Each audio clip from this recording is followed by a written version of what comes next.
Hey everyone, Matt again with Body by Brady Personal Training and Get Fit Fort Mill today.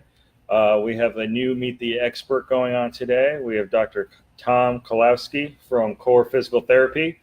As people are jumping on or you're watching this later, don't forget to like this post, share this post, comment below with any questions that you have, and we can answer them back at a later date. So Tom, tell us a little bit about you, why you got started in physical therapy, a little bit about what Core Physical Therapy stands for, and difference between you and other physical therapists in the area. So I've been a physical therapist now. I graduated college in 2012. Okay. So a little over 6 years. I am from Buffalo, New York originally. Okay. And about 4 years ago, my fiance and I, we moved to Charlotte. And I worked in Charlotte for about 2 years, and then had the opportunity to open my own practice really about 2 years ago. And in 2017, I started Core Physical Therapy. And then just recently, I moved to a new location. So we expanded, and that was in March of 2018. So now it's just a matter of building clientele and getting out there in the neighborhood. And all right. What got you into physical therapy? I grew up playing sports pretty much my whole life, and in and out of rehab and training and PT. And when I broke my ankle my freshman year in high school, I really enjoyed going to PT. My PT was awesome. He was a really cool guy. And I actually missed going once I was done. So I figured it would probably be a good career path to look into, and it ended up being just an awesome decision. So I know, like with chiropractic care, people have their different kind of specialty. With physical therapy, are there specialties when they come to that, or what would you say your therapy or your specialty is? Yeah, there's definitely specialties. I think the niche that I've found myself and what I'm best at really is just a hands-on approach. So a lot of manual treatment, a lot of education, a lot of exercise. And my big thing that I'm trying to really promote is that I do everything one-on-one. So it's not going to be like the big clinics where you're one therapist with 4, 5, 6 people. It's always one-on-one. And I don't ever want to waste anybody's time running through easy exercises while they're there. So while people are in the clinic, I want to do things that really they can't focus on doing by themselves, which is a lot of the hands-on manual. It ends up being a lot of education and then exercise progression. Okay, awesome. Now, is physical therapy just for someone coming off an injury, or is there someone that's just, they body's functioning bad, like years of not doing an exercise correctly, and it just leads to damage and stuff like that, or is it mostly people coming from you recovering from an injury or stuff like that? Really, it could be a little bit of both. You typically think rehab, so it's off an injury after a surgery. Sometimes you have the opportunity to do prehab with people, which is also very good. So if someone knows that they tore their ACL and they're going to go in for surgery, and you have the opportunity to maybe work with them for a month and educate them exactly what's going to happen after surgery. Your quad might shut down. So really, the stronger you are prior to surgery, the easier it's going to be afterwards. And then as far as some of the other things, it's sometimes better to be proactive with things. So instead of you have this little nagging injury that flares up, and really you want to nip it before it becomes a major issue.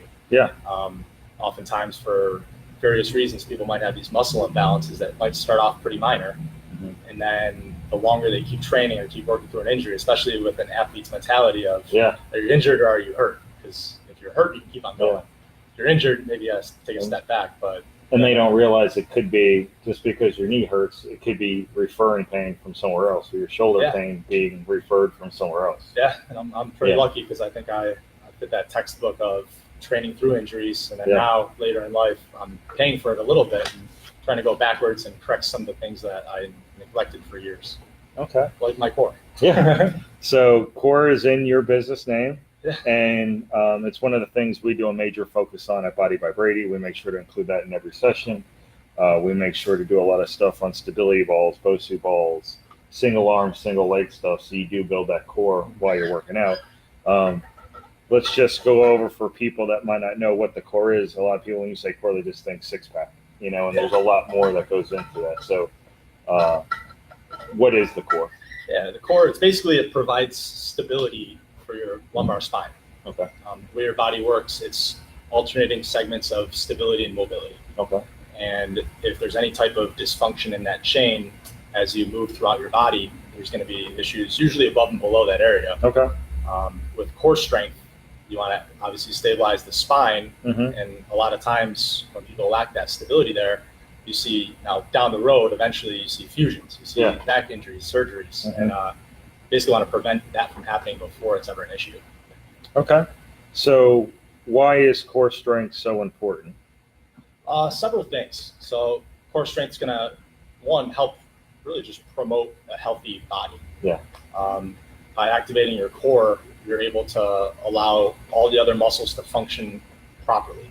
Okay. And if you're lacking core strength, other muscles might have to take over to try to stabilize. Yeah. And that's when injuries tend to happen. So if I have trouble firing my lower abs or some muscles in my back, now my hip flexor is going to end up working overtime, or my hamstring is going to be overworked. It might lead to muscle imbalance and injury, that nagging injury we referred to earlier. And you can get a leg length discrepancy, and that just ends up throwing everything out of whack. So for a lot of people, that would be, I know I hear it a lot when people do core, well, their hip hurts. That means you're pulling from your hip flexors and not using your core to engage when you're doing your crunch or your sit up, that kind of stuff with it. What are some other common misconceptions that people have of core training? One of the big issues, I think, is people just neglect to actually train their core.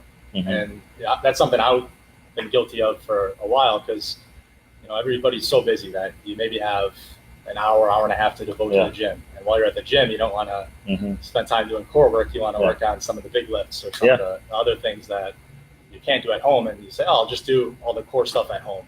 And then you get busy, it doesn't happen. And ultimately, because you lack the core strength, the analogy I like to use is you're trying to put additions on your house. You're trying to get bigger, stronger, faster, but you're really not focusing on your foundation at all. So there's no foundation for these additions, and then the house ends up collapsing and crumbling, and then you have to try to pick the pieces up. I know another misconception is sitting there doing crunches all day. That's just powering out crunches and doing 500 crunches a day.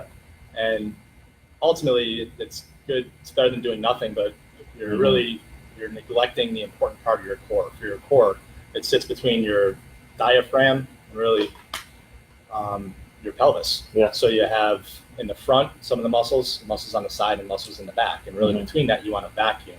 And if you're neglecting one area or focusing too much on one side, it's going to lead to imbalances in your pelvis. I think a lot of people do the flexion exercises, but not the extension, or they don't do any lower back stuff.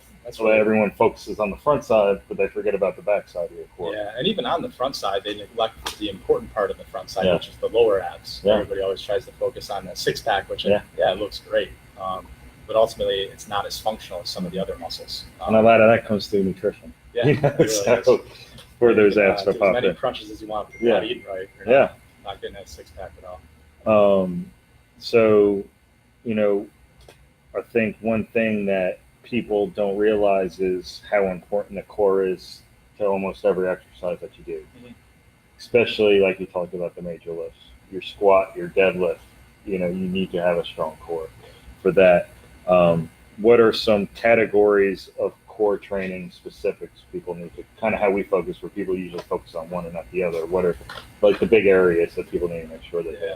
I think first and foremost, the biggest thing is the intention of your training. A lot of people, it's great to listen to music, and there's nothing wrong with that. Some people might try to listen to a book on tape, or they might try to have a conversation with a friend. But ultimately, if you really want to focus on that specific muscle that you're trying to train, you got to be able to activate it, and not only be able to activate it, but tell that it's firing. I know for myself, I have in the past had trouble firing my left lower ab. And that's just something, if I'm doing any core exercise, the intention of my brain, what I'm thinking of, is always firing and engaging that muscle. So really you have to think about it until it becomes second nature. And then once you don't have to think about engaging that muscle, that's when you can focus on form with bigger lifts. So if you want to stabilize your spine while you're doing a squat, you want to be able to engage your core fully. And that's all aspects of the core, the front, the side, the back, top, bottom. If you can't engage your core, a lot of times people end up putting that lumbar extension in there. So you see a little bit of lordosis in the low back. And they try to get stability from closing their spine or closing all the joints off, which it's not really stability. You're just jamming your back. And then if you add some weight on the bar, it's just going to create your more back pain. starts hurting. And ultimately, too, when you have that improper position of your pelvis, it causes muscles just to turn off. So one of the big things that happens is people can't fire their glutes. Okay. So all of a sudden, now you're doing your big lift, and you're not firing your glute, maybe on one side, maybe on both, but you're still doing the motion, the movement. So you're going to strengthen maybe hamstrings and quad on one side, while the other side you might actually be strengthening your glute. So all of a sudden you have this imbalance, and it's taking you further and further apart. So you think you're doing a great thing by training, but ultimately it's the whole train smarter, not harder. Sometimes you're doing yourself a disservice. Okay. What are some, easy exercises that people can be doing at home? And what do you recommend for reps, sets, that kind of stuff that people do? So with core training, there's a lot of crazy videos you can see and all these high level exercises, but ultimately that whole keep it simple, keep it simple, stupid tends to be the best method. So again, going back to your intention of training, if you're worried about doing all these crazy different exercises, you're not really focused on anything because you're trying to get the whole concept of it down. So just starting with a pelvic tilt, it's laying on your back, it's engaging really every aspect of your core, from your lower abs to your obliques, and then just focusing on trying to get a good glute activation. Because the other issue, I think a lot of people try to strengthen their core through movement, through rotation, through other exercises, when ultimately you're trying to get stability out of your core. Okay. So that's where a static hold. So planks work phenomenally as long as you're using it with proper form, but you really want to increase the tone of your entire body when you're holding the plank.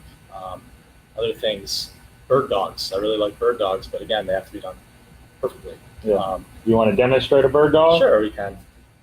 Big thing, people kind of have that perception of practice makes perfect. When ultimately, practice doesn't make perfect. Perfect practice makes perfect. So every rep, you want it to be good. And we talked about reps and sets and things that I recommend. A lot of times with core, I won't recommend reps or sets. I'll just say I want you to go until you feel like you're starting to lose control. I'd rather have you stop at 22 and try to push it to 25. Because ultimately, you want every then your form starts to and you can focus different things. If I wanted to go nice and slow and controlled, I might not be able to get as many reps, but that's where you're looking at more time under tension rather than actual how many reps and sets. So when you're setting up the bird dog, what are you thinking in your head? So when I do the bird dog, I start up in the quadruped, and I'll actually just do a couple cat camels. Really trying to engage my body. And one thing I do, I go from here, and what I want to do is I want to engage my lower abs, my glutes, my core, get to that neutral position. Sometimes you'll see people come from here and relax to here. And I always try to be a little bit more picky with that. I always want to engage muscle to the position you want to be in rather than be here and relax muscle to a position. So it's just me being picky. But basically, it's tightening up that core. Everything looks good. You can start with just unloading a limb, coming back down. You can do. And the key thing I want people to realize is his back's not moving. He's not shifting left to right with it. He's staying locked in. And it's really to come big when he lifts up the leg in the back, is to not have his back staying straight and his core is engaged the whole time. He's not dipping one side or the other as he's going. It's just a pause. You don't have to hold it for a very long time. But a lot of times what you end up seeing is this. If I give somebody bird dogs to do and they're able to bust out 25 of them and they're not really breaking a sweat, they're probably not doing it right. When they're doing it the right way, you're really engaging almost every muscle in your body. What would you say is like the go-to for like the lower back? For the lower back? As far as doing, I know like a lot of people do like Supermans. Okay. What would you say is another one that people can do to help engage their lower back? I always like planks. Again, going back to keeping it pretty easy and simple. Hey, what's going on, man?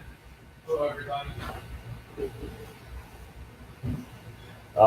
Basically, just get into that plank position. You're trying to hold it. Again, you're trying to get stability in your core to allow for motion and movement of other things. So as long as you're keeping that spine stable, it's going to really free up your limbs and other muscles to function properly and do what they need to do. Awesome. Other things now, a little bit of motion if you wanted to add motion to some low back strengthening. I like using just the ball.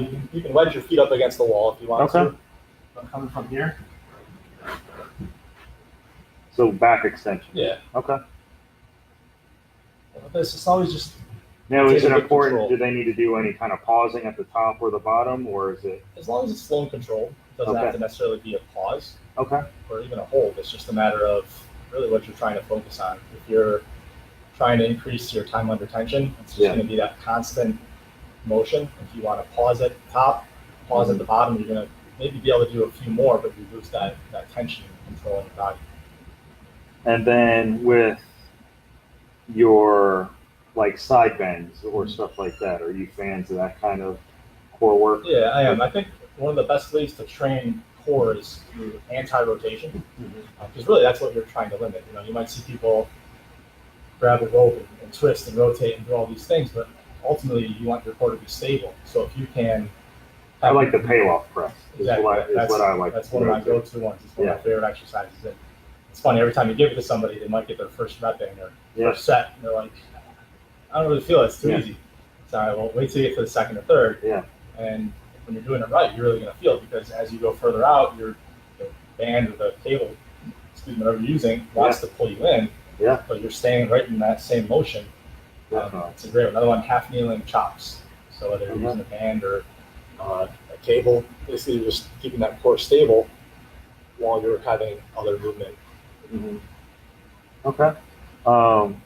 So core strength is important. It comes first, but I think it can lead to other areas, and we've kind of talked about for our Body by Brady members, Tom will be back in June to do a core stabilization and glute activation. Can you talk a little bit about glute activation? Because that's one of the things that we see and hear with people doing squats and stuff like that, is they're not activating their glutes. Yeah, and that's one of the biggest problems I see with people. And it's not necessarily their fault, because the way their body is set up or what they're doing, they just have trouble firing their glutes. I think society, what we do, we spend so much time sitting at a computer, sitting while you're driving, sitting and eating. It leads to something called lower quarter dysfunction. So basically weak lower abs, tight hip flexors. And because of that, your brain has trouble even figuring out how to fire your glutes. It's just an issue that, unless you realize it's an issue, you can't really address it. So the first part is realizing that you can't fire your glutes. So one of my favorite things, I have people lay on their back, and I have them just alternate doing butt squeezes. Yep. So from here, I'll say squeeze your right butt. You'll have to squeeze your left butt. All right. And then they say, okay, when they go to try it, and they might be able to fire one of them, but usually they can't fire them individually. Okay. Which is an issue, because when we train bridges or squats, deadlifts, those are symmetrical movements. So you're able to try to recruit both muscles, engage everything at the same time. But from a functional standpoint, when you're walking or running or going up and down stairs, you need to be able to engage individually or asymmetrically. So when you're doing lunges, that's a great example of more of a functional exercise. And that's really one of the issues that people have trouble with, engaging glutes, but then turning them into functional. That's great. Hey, I can squeeze my glutes now. Awesome. That's great. But now let's take that next step. What's the point of being able to squeeze your glutes? So being able to fire those muscles, now maybe the tension isn't on your hamstrings anymore. So you can use your glutes for power and stability, and allow your hamstrings to be for mobility. It all goes together. It does. Well, thanks for coming by and dropping some knowledge on us. Tom will be back again soon. We'll be looking for Tom to come on at least once a month with a new topic for you guys every time. So if people are interested in, reaching out to you, what are the ways they can reach out to you? Where are you located? Are you on Facebook? Yeah, we are. We are on Facebook. It's Core Physical Therapy. I'm in Fort Mill. We're at 9347 Founders Street. It's just a mile from here, if that. I have a Facebook page. I have a web page. It's core-physical-therapy.com. We do free consultations, and basically just call us. And so is it better for people to call, email, or any of the above? Whatever's easiest for them. So once again, I'd just like to thank Tom for coming in and checking us out today. We went over core. If you just join us now, make sure to watch the replay. And we'll be talking to you guys soon. I think next week we will have Clean Eats on here. and be going on from there. So thanks for checking it out, guys. Thank you, Tom, Thanks for having me. coming by, and we'll talk to everyone later. Bye.